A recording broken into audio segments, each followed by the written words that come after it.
So take a minute to say hello in the comment section. We always like to see who's joining us. We often have people from all over the world. And so say hello. And as we go through this next 30 minutes, we'll try to get to a few of your questions, and we will keep them. So if we don't get to the questions, we'll have an opportunity to respond on LinkedIn and keep the dialogue going. So today I have a very special guest, someone new to me who's a member of Marshall Goldsmith's 100 Coaches with me, and is also heavily involved in the healthcare space. And so it's kind of surprising that I haven't run across her before, but I'm really excited to have Dr. Ruth Gotian with me today, who has written a wonderful new book called The Success Factor: Developing the Mindset and Skill Set for Peak Business Performance. So I am really happy to have her with me today. And let me give you a little bit of her background if you are not familiar with her research and her work. She is the Chief Learning Officer and Assistant Professor of Education in Anesthesiology, and a former Executive Director of the Mentoring Academy at Weill Cornell Medicine in New York City. In 2021, she was selected as one of the top 30 worldwide, named to the Thinkers 50 Radar list, which is kind of like the Oscars of management thinking.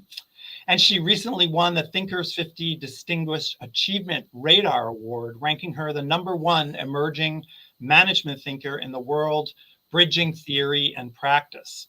And I think it's safe to say that this wonderful new book, The Success Factor, does exactly that. She is committed to researching, finding the top evidence-based practices for how to perform at your best, how to thrive, how to achieve what you want in your life. And so this is super relevant for us as coaches working with leaders who are looking to be not only successful in their roles, but also to develop and foster highly innovative and high-performing teams, but also for leaders themselves who are looking for best practices.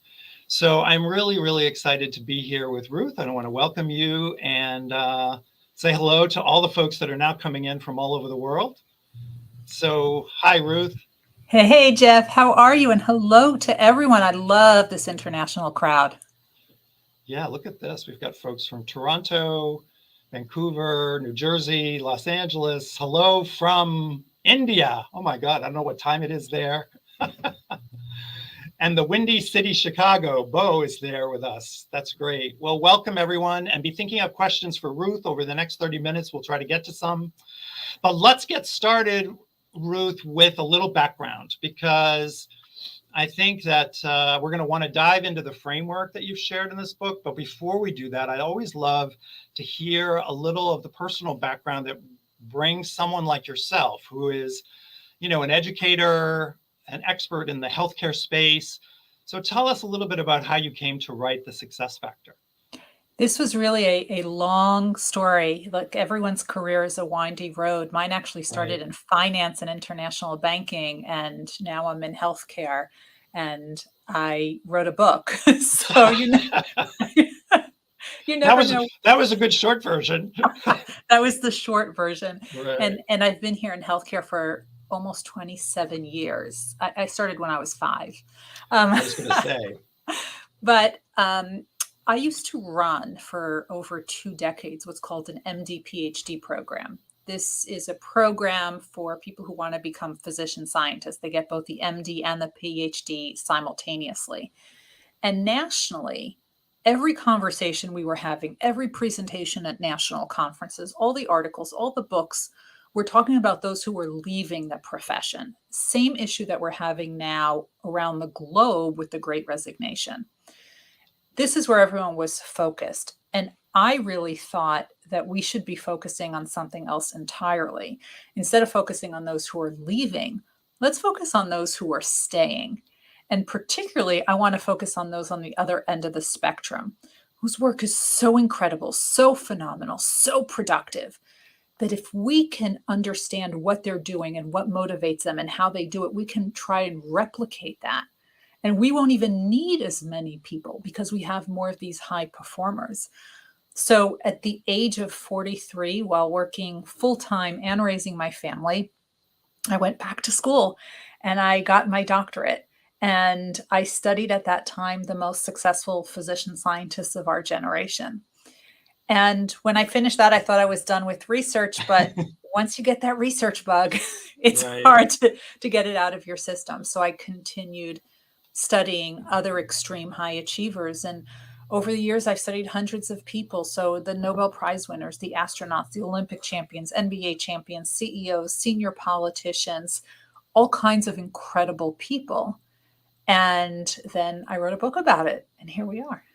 Yeah, no, it's really, really wonderful. And I think what I love about it is not only did you research and interview people that have demonstrated a high level of performance and thriving and success, but then you took what you learned and you framed it into categories, like 4 specific categories, and then you include kind of practices and even coaching questions, which I really found valuable. So let's talk a little bit about that. Tell me, talk to us about the framework and how you came to those 4 particular domains, and then how you recommend putting it into practice, especially for coaches that are trying to do exactly what you're pointing to with their clients. Sure. All this in 30 minutes. Yeah, at least a taste. Sure. So I do a ton of qualitative research. So I really try to get into the why. So I spend a lot of my time really interviewing people and really understanding what makes them tick and what motivates them. And I was able to distill that into these 4 categories. And there's a whole research way as to how we actually do that. Right. But it was important to me to not just distill it into 4 categories, but then also teach people how to apply it, because we've spent too much time trying to copy other people's habits, which don't work, right? That's why waking up at 5 a.m. doesn't work for everybody. And we need to know why that doesn't work for everyone. That's true. So instead, I focus on what are these mindsets that can be replicated. Because as soon as I realized that the astronaut is just like the Olympic champion figure skater, that's when I realized that success can be learned. And if success can be learned, I'm an adult educator, I can actually teach it. So I distilled it into these 4 elements of success, which are necessary. And I'll go through all 4, and then we'll talk a little bit about why I'll tell you now. The reason I wanted to teach people how to apply it, and I think this is why Thinkers 50 gave me that Radar Award for bridging theory to practice. Look, I'm an academic. I can talk theory all day long. I geek out on it. Not too many other people really can geek out on it. Right. They don't just find it interesting. People want to know, what can I do now in order to improve my success? And as coaches, what can we teach others to do now? Bite-sized things that we can do that will help move the needle, because incrementally these things build over time. And we're all like rubber bands. Once we stretch ourselves and really move out of our comfort zone, we're never going to go back, right? The rubber band is not going to go back to its original shape once you stretch it so much. So what are these 4 elements of success? The first one that I have found is that the people who have achieved this incredible success found what they are so passionate about. And this means this is the fire in the belly, the reason they wake up in the morning, the reason they can't quiet their mind. And there's a greater purpose as to why they want to do it. There's always a story behind it. Right. When I talk to the people who want to find a treatment for cancer, there's somebody in their family who actually suffered from that, and they don't want anyone else to suffer from it. That's why when they get those rejections, when the experiments don't work, they don't quit. They don't quit because there's a bigger purpose. So the first one is that passion. The second one is the resilience, the grit, the perseverance, whatever term you want to use. Right. Really, it's how you look at challenges, how you approach challenges. So high achievers, 2 things. One, when they're faced with a challenge, they never question if they're going to overcome that challenge. They know they will. Instead, they focus on how. What is the strategy I haven't thought of yet? So, for example, Dr. Peggy Whitson, she's an astronaut. She's actually a biochemist. She worked at NASA for years and years, and she applied to be an astronaut. Now, like most astronauts who I interviewed, she was not accepted her first time. She actually had to apply over and over again for 10 years. But she did. Can you imagine not being accepted and having to reapply for 10 years? Most of us likely would have quit. That's commitment. That's commitment. She didn't quit. And it's a good thing she didn't, because Dr. Peggy Whitson became the first female commander of the International Space Station, a role she's held twice. Wow. She spent more days in space than any American astronaut of any gender. And the astronaut who had to reapply for 10 years ultimately became NASA's chief astronaut. So if that's not the great story of fear not trying more than you fear failing, which is really what the high achievers, that's their motto, fear not trying more than you fear failing. Right. And that's what got them through. That was 2. You ready for 3? Yeah, no, that's great. Keep going. All right. Number 3 is, no matter the awards, no matter the recognition, no matter the accolades, you're always going to go back to the basics. You're always going to strengthen your technique, because that's what led to your success. So one of the people who I interviewed was Neil Katyal. Neil Katyal argued 45 cases before the Supreme Court of the United States, which, for those of you outside the US, it's the highest court in our land.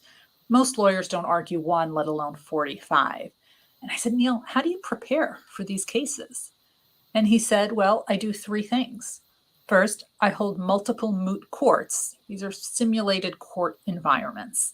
And he said, I've done that from the first case through the 45th. I also prepare a binder that has the answer to every possible question I might get asked. And I put that on the table in front of me. And he said, Ruth, I have never opened up that binder, but the practice of preparing me has prepared me for the case. And last but not least, if you are Neil Katyal's children, the night before the opening arguments of the case before the Supreme Court, your bedtime story becomes the opening arguments of the case. Because if children can understand it, the court will understand it. Right. And he has done that for every single one of those 45 cases before the Supreme Court. Ready for that last one? That's great. So the last one, you've heard of Warren Buffett, Bill Gates, Mark Cuban, the billionaires. They're known for reading 3 to 8 hours a day. So if we were to copy their habits, we would all quit our jobs and read 3 to 8 hours a day. But that's not what made them billionaires. What makes these high achievers succeed so much is that they open their mind up to new knowledge, and they're looking for connections that other people don't yet see. Right. So Mark Cuban and Bill Gates and Warren Buffett, they'll read. That's their way of learning new knowledge. But there's so many other ways. You can read books, you can read articles, you can watch LinkedIn Live. Hopefully people are hearing some great stuff here today, right? Podcasts.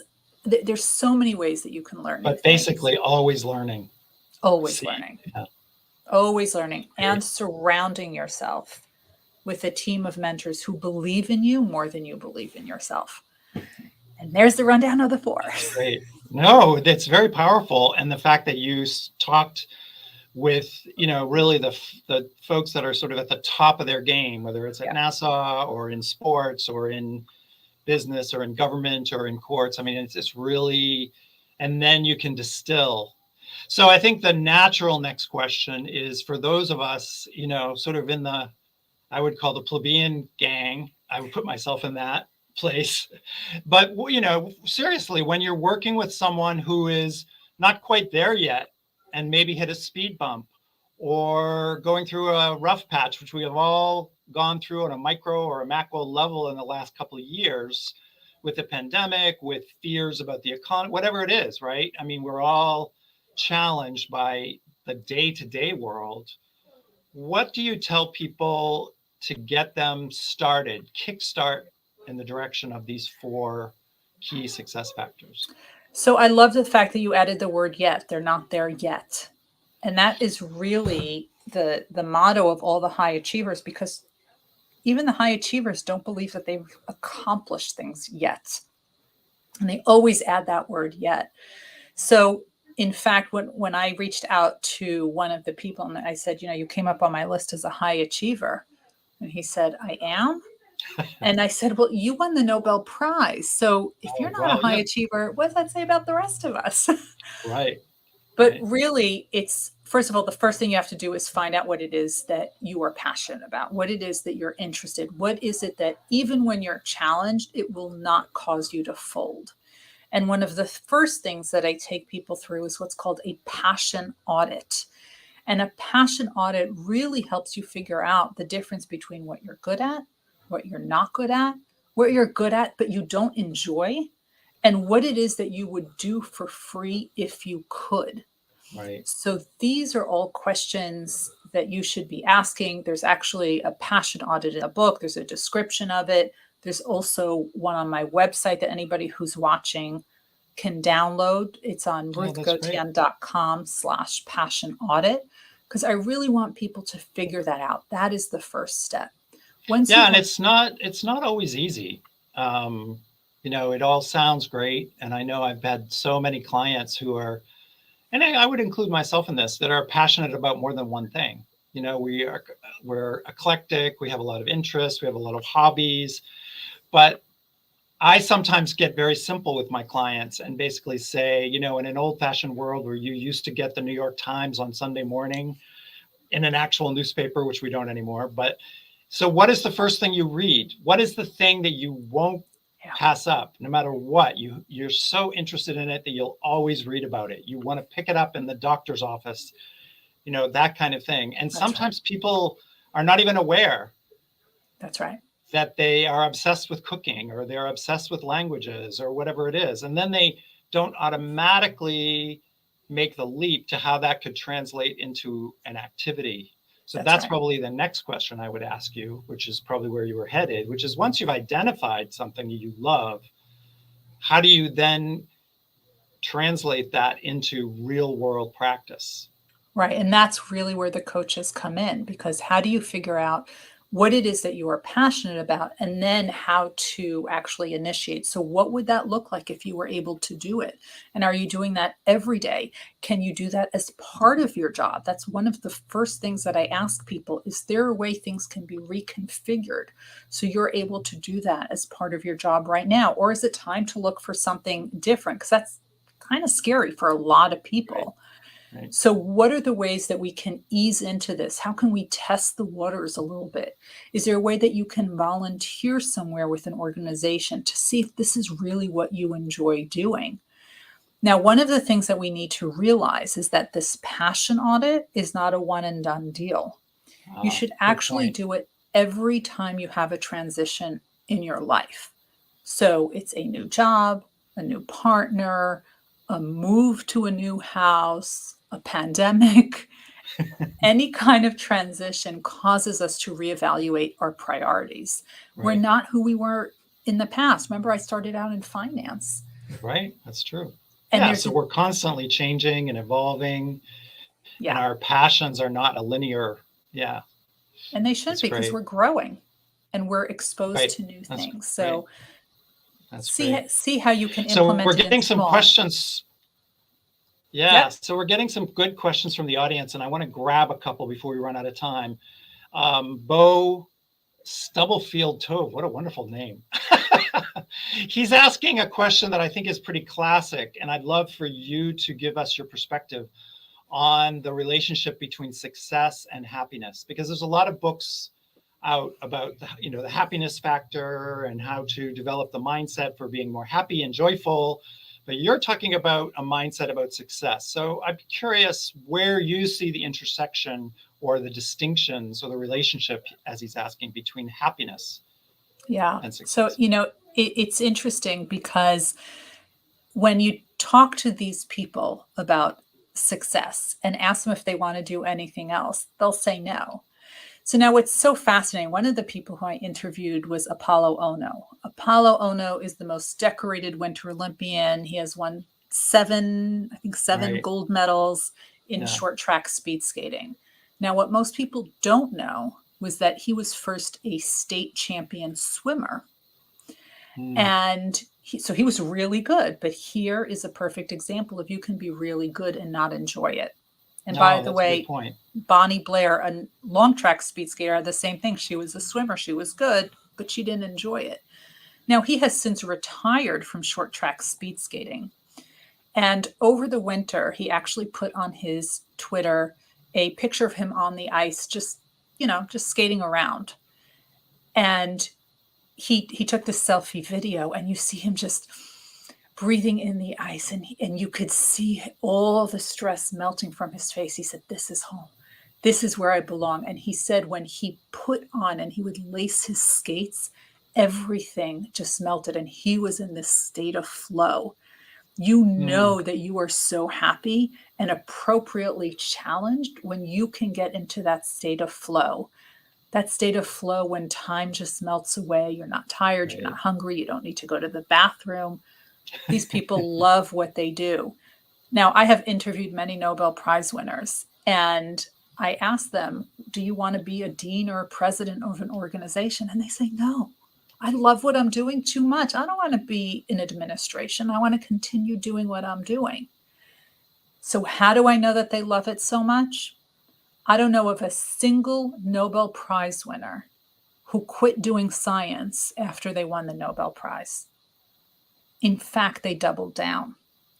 So when you stop and reflect on the question, then if I can interject sort of where it's looking you're headed, is that if you find that place in your life where you really have a passion and a joy, that ultimately will connect with happiness. And the work becomes fun. Right. And I mean, I think what you're pointing to is that sort of unique place that I can never pronounce his name, but the very famous Mihai, long last name. Csikszentmihalyi. I'm making you say Mikhail Csikszentmihalyi. Yeah. Yeah. He wrote this amazing book called Flow, which was really core to the foundations, along with Marty Seligman's work in positive psychology, which is that, when people are in that state, time falls away. It's no longer work. And so the intersection between work and pleasure actually becomes a false dichotomy. Yeah. Right?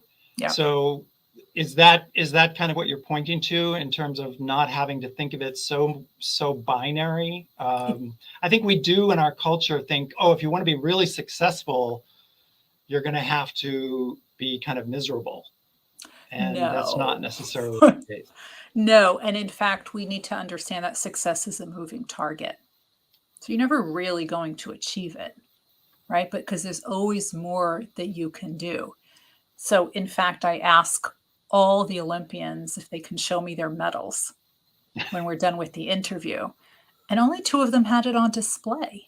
Wow. Because it's not that important to them, right? Everyone else, it's in the nightstand drawer. It's in a box under the bed. It's in a safe. Apollo Ono had it in a brown paper bag in his sock drawer. That's good. And I said, I don't understand. I'd wear it to vacuum. I'd wear it to the supermarket. And they said to me, it was never about the medal. Right. That's a chapter in my life, not the entire story. It's a goal, not the goal. Well said. Yeah, I think that so that's when you talk about a success mindset or a mindset for peak performance. It's not separate or really distinct from happiness, that once you get in touch with that. And I think that's really valuable for us as coaches, to recognize that we're not necessarily saying it's happiness or success. It's finding that space where one naturally flows from the other, right? Critical. In the last few minutes that we have, talk a little bit about the coaching questions that you put in your book, because I love that part. And I know a lot of the folks that are joining us from all over. I see Italy, India, Canada, all the folks that are joining us, a lot of them are going to be coaches. So tell us about the coaching questions. Maybe give us a couple. Every single chapter at the end, there are a handful of coaching questions because I can teach you what to do. I can even teach you how to do it. And that's all done in the book. But then I need to give you the tools and the nudge to actually take that first step. Right. And those coaching questions are really that push to have you take that first step. Here's what you can do today in order to enhance and improve your success. So it teaches things like, what is one thing you can do now? What are 3 things you can identify? Who are 2 people who you can talk to?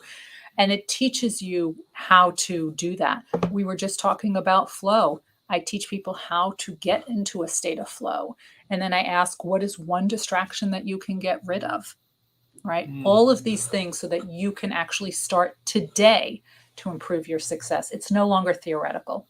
So do you have a favorite coaching question that's sort of at the core of starting this process? I always go, first, you need to identify your passion. And once you've identified it, I say, okay, what is one thing you can do to test it? Okay, that is step number 1. And when people go to test it, what would be an example? So are you a part of a volunteer organization that, let's say you are working in administration, all of a sudden you realize that you like to plan events or create content? Can you test that by doing that in your department? Or can you start doing that within a volunteer organization, right? Oversee, for example, their social media creation. All volunteer organizations and nonprofits are the best place to practice your skills because they're always in need of people to help out. And you try and you see it. Do you like it? Do you find this creative? Do you find this stimulating? Are you always going down the rabbit hole to try to learn new tips and tricks? If so, you need to take a deeper dive into it. Yeah, I love that there's a comment from Lila Andrea Shaduri, coach, who talks about having a learning partner. And I wonder, I think there's a couple of times in your book where you talk about that it's a lonely journey to success, but it's not it's an alone journey, but not a lonely journey. Yes. Right? Yes. You want to say more about that? Look, there are people, and I think we've definitely seen this in the pandemic. There's a difference between alone and lonely. Right. And not everyone who is alone is actually lonely. But one of the things that I do recommend, you want to spend time alone, and trust me, I'm an adult educator. I understand that there are people who take in information differently and people who process information differently. We can take in information in a very chaotic and loud and stimulating environment, but we may need to process it in isolation. And that's okay. That's totally normal.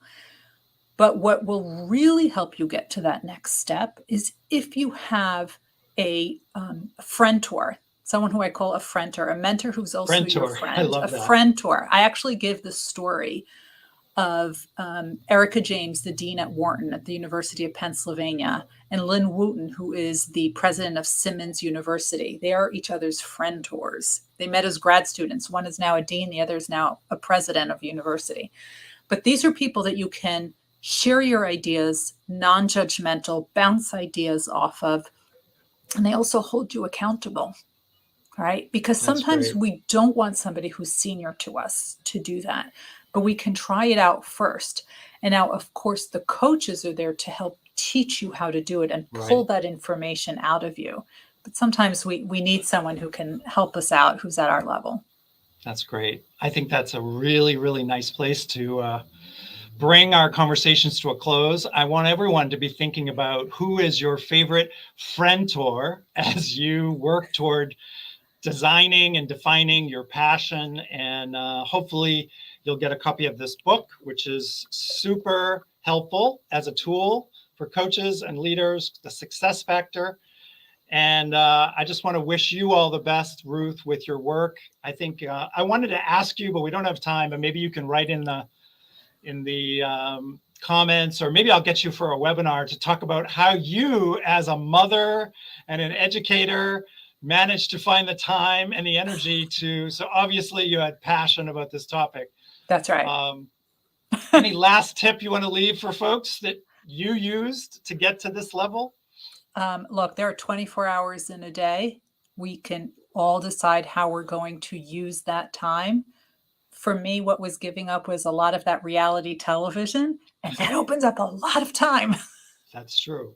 Turn off the TV. There you go. Turn off the TV and turn off notifications on your phone, and you'd be surprised how much time that opens up. That's right. Good point. Well, I love that. Perfect way to end. And thank you all for joining us for another CoachX Live. We'll be back in a couple weeks. And Ruth, I want to wish you all the best. Thank Take you care. so much. We'll see you soon. Bye, everyone. Bye, everyone.